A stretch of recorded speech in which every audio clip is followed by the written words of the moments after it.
পুরনো নষ্ট mobile phone ফেরিওয়ালার কাছে বিক্রি করতে বাধা দেওয়ায় নাতির হাতে গুরুতর জখম হলেন ঠাকুরদা। বৃহস্পতিবার দুপুরে মাথাভাঙ্গা 2 ব্লকের পারডুবে 8 মাইল এলাকায় এই চাঞ্চল্যকর ঘটনাটি ঘটে।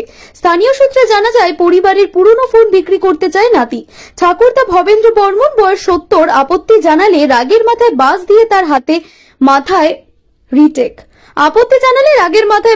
তার মাথায় আঘাত করে নাতি। রক্তাক্ত অবস্থায় স্থানীয়রা তাকে উদ্ধার করে মাথাভাঙ্গা মহকুমা হাসপাতালে নিয়ে যান। প্রাথমিক চিকিৎসার পর অবস্থা আশঙ্কাজনক হওয়ায় তাকে কোচবিহার হাসপাতালে রেফার করা হয়। পরিবারের দাবি, অভিযুক্ত নাতি দীর্ঘদিন ধরেই মানসিক সমস্যায় ভুগছে এবং তার চিকিৎসাও চলছে। হঠাৎ এমন আচরণে হতবাক পরিবার ও প্রতিবেশীরা।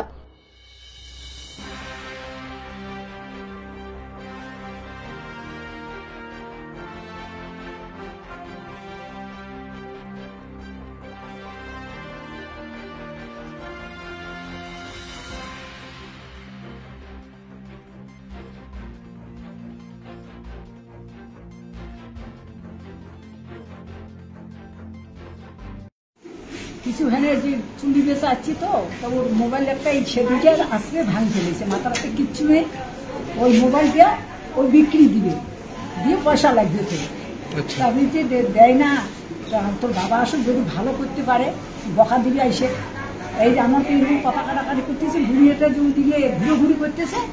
ওই রাতটা একটা লাঠি নিয়ে আমরা ভাবিনি বুড়োটাকে মারবি। বুড়োটাকে কি দিয়ে মারলো? বাঁশ দিয়ে। কে মারলো এটা? নাতিটা পাগল। ওর কি মাথার সমস্যা আছে? 5 বছর থাকি এরকম অনেক টাকা হিসেব করছে। আচ্ছা, মানে নিজের ঠাকুরদা এটা? নিজের ঠাকুরদা। কোন জায়গায় হয়েছে ঘটনাটা? পারডুবে 8 মাইল। পারডুবে 8 মাইল। মাথার ফাটাই দিছে? আচ্ছা, কোচবিহার রেফার করলো?